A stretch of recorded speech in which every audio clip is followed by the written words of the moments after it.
We are live. You're watching the Merge Marketing Podcast. You're listening to the Merge Marketing Podcast. My name's Jason Hunt, and I'm here today with Candace Huntley.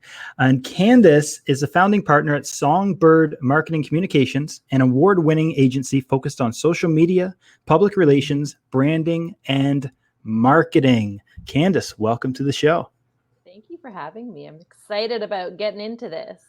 Yeah, I always am excited to discuss social media. I've been geeking out on it for quite a while as well, so we can get into the weeds with some social media stuff. So if you're a business owner out there interested in having a better social media presence and interested in communicating better on social media, then you're in the right place today with Candace. Candace, maybe you could start us off with your journey into marketing. What brought you into marketing in the first place? I don't think we have enough time on this podcast episode. I actually come from an entertainment background. So I was a professional singer and actor, and I was doing that for a few years. I did comedy improv for like 6 years, operetta, you name it. I'm a classically trained singer. And then I moved to Toronto and I was gigging around the city. I was also teaching high school and bartending because Toronto's an expensive city. So got to have my fingers in everything. And then I went back to school because I figured I was exhausted and that wasn't sustainable. And I went back and I decided PR would be a great place for me. And it ended up PR and marketing. So that's kind of where I'm at. And I have to say, I went back and I got my MBA, and I did feel a little bit out of place at first because until people were able to utilize my skill set, but I had never used an Excel spreadsheet before. It was all brand new to me.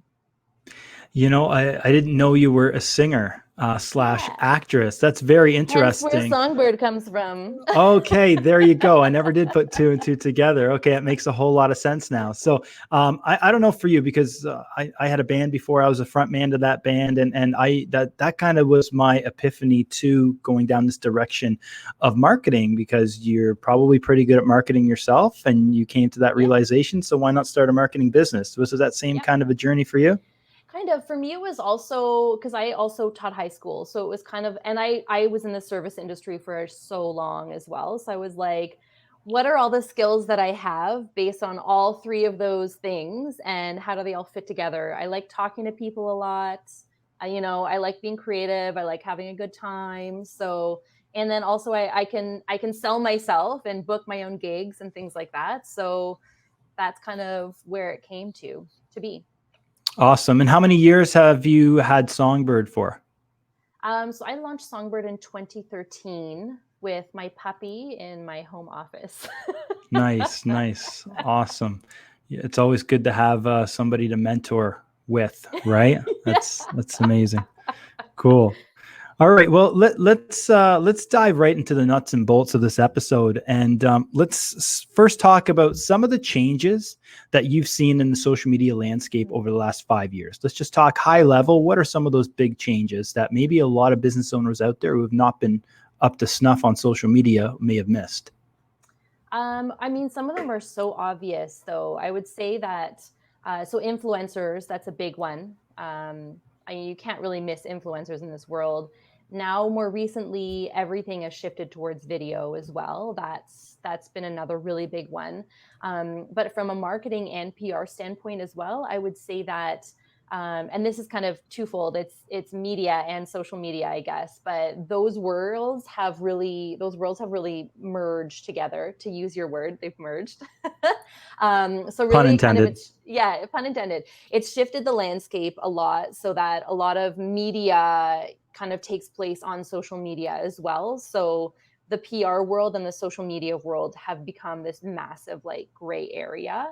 And I would say as well that it's been shifting for even longer than 5 years, but storytelling is really kind of at the forefront of everything now. And if you're not doing that, then you're probably not doing social media properly.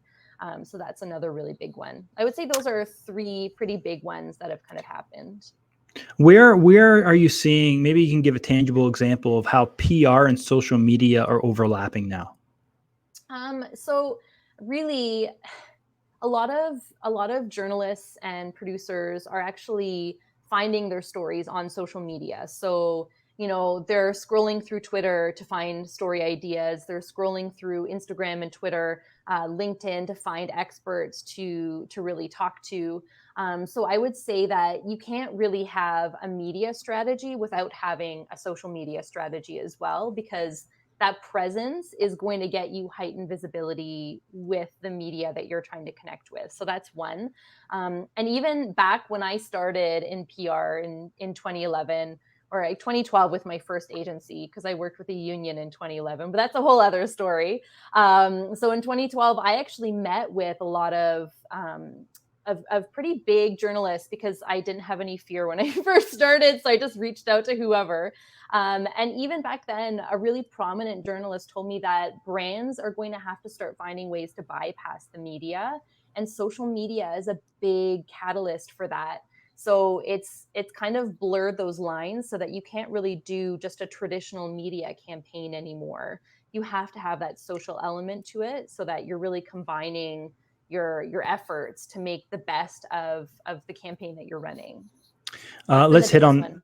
Yeah, let's hit on that for a second in terms of actually, let's go into this, because I think for a lot of entrepreneurs, small business owners, when it comes to crafting a marketing campaign, it's not really their wheelhouse. They're focused in their jobs doing their thing, so they take themselves out of that to put on the marketing hat for a second and to start coming up with a social media strategy. What's the best process to initiate, or what's the best process to initiate if they're going to start that social media strategy? So I think one of the things that a lot of people forget about is the foundational work about who you are. And this is why I think, talking about social, putting the social back in social media is so important, because we have to remember that social media, regardless of how you look at it, is all about relationship building. And it's all about telling your story and having other people add to it, and really embellish your story and add to the conversation and have these incredible moments of dialogue with consumers and different types of people. So I think that a lot of people forget that you have to do that foundational work to really create that messaging and create that brand story and craft who you are as a brand, that personality, all of that stuff that really makes you who you are as a business. So that's where I always say that people need to start. And most people don't actually start there. They just kind of jump into content. And then, before you know it, it usually takes a couple of weeks, but you feel like you're in the weeds because you're spinning your wheels. I think people also, when they go that route, what they do is they just throw crap at the wall to see what sticks. And, 2 months Exactly. into a Facebook campaign, they still don't know who their audience is. And they're Yeah. just, and they're not happy with the results. And usually they throw their arms up in the air and say, well, look, Facebook's junk and it doesn't work. So if a business owner is sitting down there with their pen and paper and trying to figure out that first step, what's the first thing they need to do?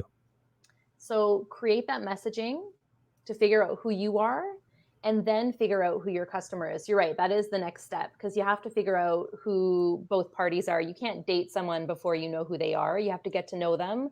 But it's always nice to see their dating profile before you meet them. So that's kind of what I liken it to.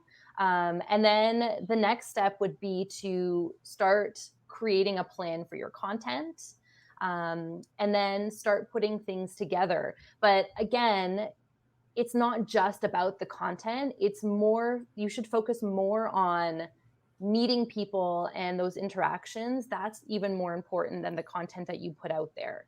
The content can sometimes grab those eyeballs. And you don't want to be boring on social media. It's your prime opportunity to have a little bit of fun. So it grabs eyeballs, but you really need to focus on, how can I build relationships with this content? How can I build relationships with the words that I'm using? And all of those different things that make relationships amazing. Let's go that route then. And let's talk about social media and the topic of this episode, putting the social back in social media. Mm. And, has social ever really been social for marketers and businesses? I would argue that no, it hasn't been. Um, a lot of people, again, I talk about getting in the weeds. You just feel like things are so weighed down. You feel like, oh, I have to put out, a post on Instagram every day, or I have to put out 3 tweets a day. And then you forget that you've put all this effort into putting that content together, but you don't spend even 15 minutes a day doing engagement. So I think that a lot of marketers are too focused on, how does my content look? Is it branded well? Have I used the right words? I think marketers are too focused on that, rather than, how am I talking to my potential customers and the community? And am I building loyalty? Am I providing opportunities for entertainment and for connection? So I think that most marketers don't focus enough on social, for sure. It's almost like they're in a constant battle in the noisy news feed. You know what I mean? Oh, this competitor put up this type of an offer. Oh, I have to beat that. I have to come at it better. When I think one of the big things over the last 5 years, I think, is people now need to be cognizant of the amount of noise that is on social media, and that you really need to cut through that noise like a knife.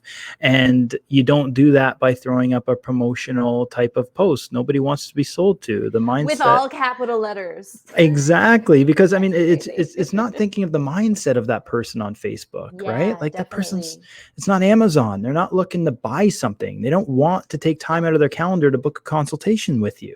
So and I think, Candace, you hit on a great point, which is people are so fixated with the perfection of that content. And there's not an emphasis on perfection. I think there's more of an emphasis needs to be put on authenticity. Yeah. Oh, absolutely. There's that buzzword. It makes me cringe, but it does make sense here.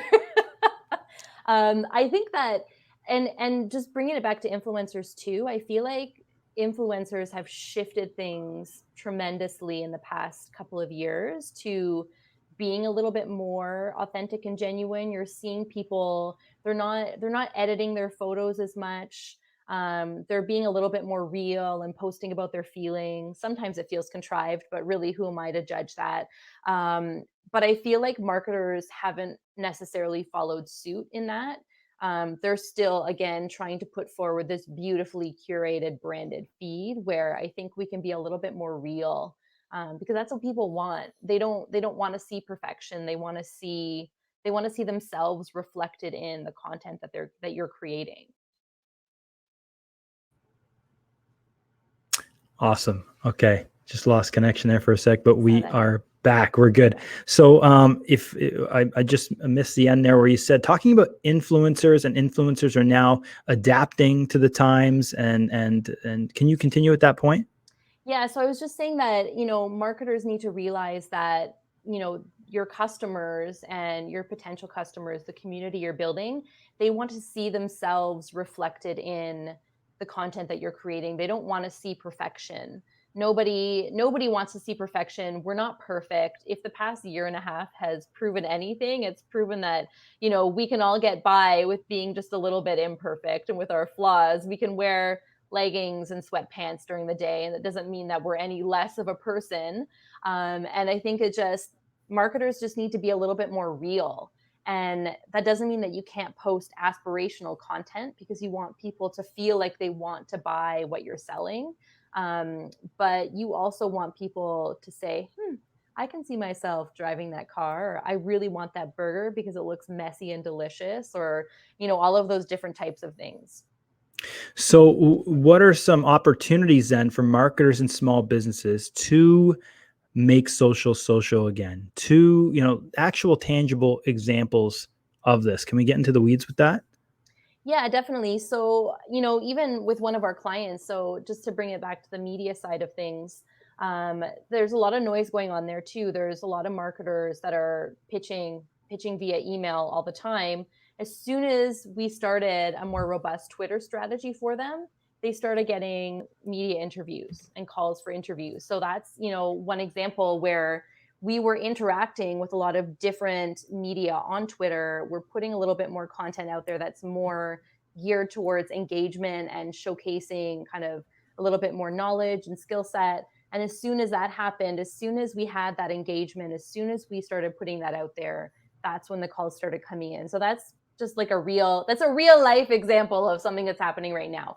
In terms of other things that people can do that are not media related. I think one of the big things that gets people is they feel like they have to spend hours and hours and hours and hours on end, just engaging. So they just don't do it because they're like, I don't have time to do it, so I'm just not going to do it. And this is something that I run into a lot with entrepreneurs, especially if you're on your own or if you have a small team.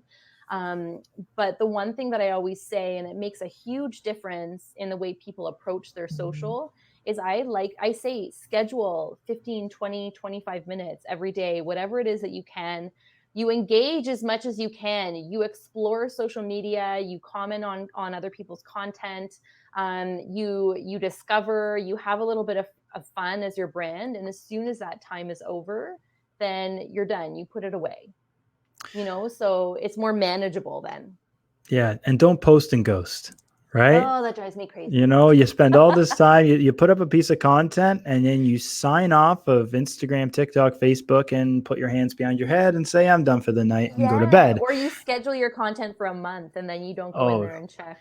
That's well, even worse. That's it, right? It's scheduled. Like you have platforms like Hootsuite out there and Buffer. You can schedule all your content months in advance. But to Candace's point, what's the point if you can't create those conversations and be social? And that, I think the big opportunity is, if you're going to post something on social, stick around for about 10 to 15 minutes afterwards, see if you get any comments and keep the conversation going.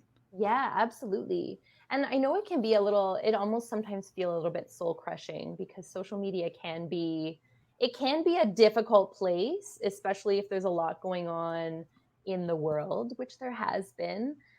Which is why I always like to say limit your time on it as well. If you're having a lot of people are advocating for deleting Facebook and deleting their social media profiles and bragging that they haven't been on social media for a month or they're taking a detox. Marketers can't really do that. We have to be on social media.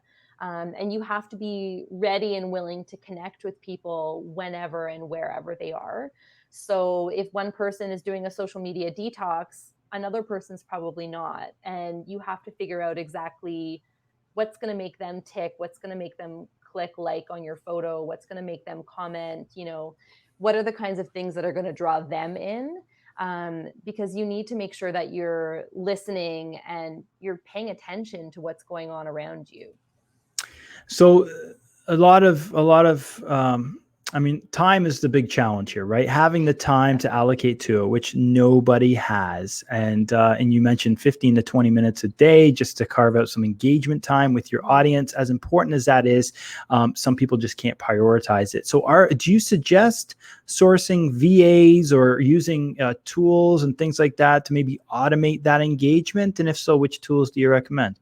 I don't recommend automating engagement at all. Maybe I'm not, I don't know. I know there's two schools of thought on this.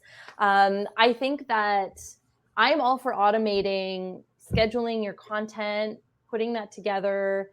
Sometimes you can even hire someone to help you create content. So if the creation of the content is a tough one for you, you can hire someone to do content blocks for you even, which we do sometimes as well. But I think that the engagement part, there's no way that you can be authentic if you're doing something with a bot. There's just no way. Not only that, there are a lot of people that create content specifically to kind of win over the bots. They know that you're using specific hashtags. So you might be liking or commenting on something that really is kind of untoward and you don't want to be associated with your brand. So there's no way for you to really monitor that if you're fully automating it. Now, you can hire, I would say, an actual person to do it for you, but then you just want to make sure that they understand your brand. If you're bringing them on solely for that purpose, that you have clear guidelines in place. And it doesn't take long to put those guidelines in place. I'm not saying that you shouldn't hire someone to help you. Obviously, that's what you and I both do. And I think that there's a time and a place for that. But I think that you also need to make sure that there is a clear strategy in place before you bring someone on to actually help you with that aspect of it.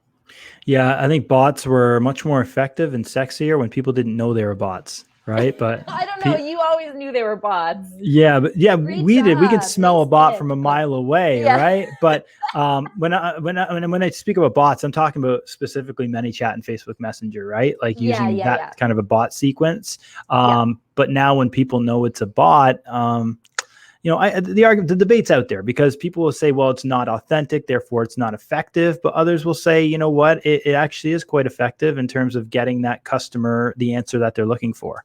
Honestly, for customer service, I think that's a little bit different. So, and I think that a lot of, if we're talking messenger bots, I think a lot of them have become so sophisticated. And as long as you have someone programming them that knows what they're doing, they can work for customer service because you have frequently asked questions. There's a lot of things that you can do for that. But I'm talking specifically for engagement and liking and commenting on content.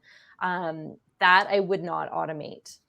But messenger bots, that's my gray area. It can Got work. it. Got it. I 100% agree with that. And it's interesting because you still see them on Instagram all the time. They're hitting my DMs every single day. Yeah, It's very yeah. annoying. And it's the same format as well. You know, it's somebody trying to pitch something to you, and it's just not effective. And I find that LinkedIn has become the same thing where LinkedIn has become a graveyard for, a lot of these interactions that we're talking about, because every time that inbox opens up, it's like, okay, great. What country are you in? Is this really you? Exactly. So Exactly. I don't think it's as effective as it once was. I think LinkedIn though is kind of like I don't LinkedIn is I would say is a gray area in itself because it was supposed to be more for business, and I feel like people have changed it, and I feel like the processes from that marketers use have not really adapted properly to what LinkedIn should be. And so everyone's kind of using LinkedIn differently, which is 100%. frustrating as a marketer. It is. There's actually a platform we're trying out right now. It's for LinkedIn, and it's basically increasing your contact base, increasing your contacts. So it's an automation that sets it up. I forget the name of it. Maybe we'll pop it in the show notes here after. Levio or something like that. Anyways, but what it does is basically you go out there and you get new connections and people that are in your target audience. So CEOs, COOs, all that type of stuff. And it automatically does that for you, but it's not pitching. Like it's simply like, hey, I want to extend my network. Do you want to connect? And it's simply just getting more people into your ecosystem.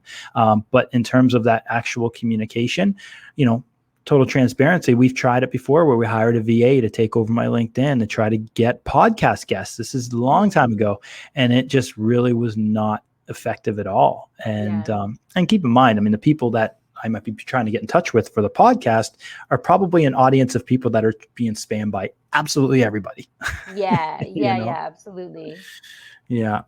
Cool. It's a tough one. I know I've gotten a few of those messages about, hey, I'm looking to expand my networks, but it's not from people that I would expect. So it doesn't make sense. Again, I think the tools are great as long as you use them properly, because I mean, when it comes down to it, robots haven't taken over yet. They can't think for themselves yet. They're only as good as the humans that are using them. So I think that if we're not using them properly, I don't think they're going to be effective for sure. What are some of the platforms that you're hanging out on right now where you're seeing the most success in being social and getting results? Honestly, Instagram is always going to be my first love, I would say. I know there's always new platforms coming out. So I spend a lot of time on Instagram because I do a lot of work with influencers also. So I tend to hang out there way more than everywhere else. I also love Twitter, and I find that I go through waves on Twitter because you have to spend a little bit more time just engaging and putting out more content on Twitter. But I think that Twitter is a really fun and sarcastic place when you're connected with the right people. So I would say those are my two kind of favorite platforms when it comes to social. Awesome. Candace, this has been a slice. Love talking social media, and definitely a great conversation today. What's the best way our audience can get in touch with you if they have any questions? Well, you can visit at songbirdmarketing.com. You can also find me on Instagram. It's just Candace Huntley on Instagram, or you can check me out with Songbird at songbird_buzz. You can connect with me on LinkedIn, but if I don't message you back right away, it's not that I'm ghosting you. It's just that I don't go on there as often as I probably should. There you go. There you go. Awesome. I'm going to hit you with some rapid fire questions. You cool with that? Sure. All right, let's do it. Okay. First one, what's your favorite brand? Songbird. There you go. Why not, right? What's your favorite social media platform? Instagram. Reels or TikTok? Well, Reels. What's your next travel destination outside of Canada? Who's even thinking about traveling outside of Canada? I want to go to Scotland. That's on my bucket list. Ooh, good one. Last question. If you could choose anyone to represent your brand, dead or alive, who would it be and why? Oh, that's a tough question. Oh my goodness. You know what? I'm just gonna go with a diva that I think is so brash and loud and has an amazing voice, and I've always loved. I'm gonna go with Bette Midler. Ooh, I thought you were leading that up to Beyonce, but all right, no! Bette Midler. No, I'm a Bette Midler. It's between Bette Midler. We can go with Cher as well. Okay. I'm all for more. Those are my divas. Nice. Love it. Candace, That's more of a personal brand. Yeah, there you go. Awesome. Candace, thank you so much for joining today, and we'll be talking to you soon. Perfect. It was great chatting. Candace Huntley from Songbird Communications. Another great episode. I love talking social media. And I think one of the big takeaways from today's episode has got to be the simple fact that you need to be cognizant of what that audience is thinking when you're using bots, especially on Instagram for whether it's commenting or whether it's even engaging into Instagram DM. You want to be authentic and, be yourself, engage, take 20 minutes a day to go out there and speak to your audience, speak to your community, and be yourself, because at the end of the day, people like to work with people. Okay. So if you have any questions, reach out to Candace Huntley. She told you her socials. You can check her out there. And thank you so much for listening and subscribing to the Merged Marketing Podcast. If you haven't subscribed yet, make sure you're going over, subscribe, and give us a review. That would mean the world to me. Thanks a lot, everybody. Don't settle for good. Be great. We'll see you soon.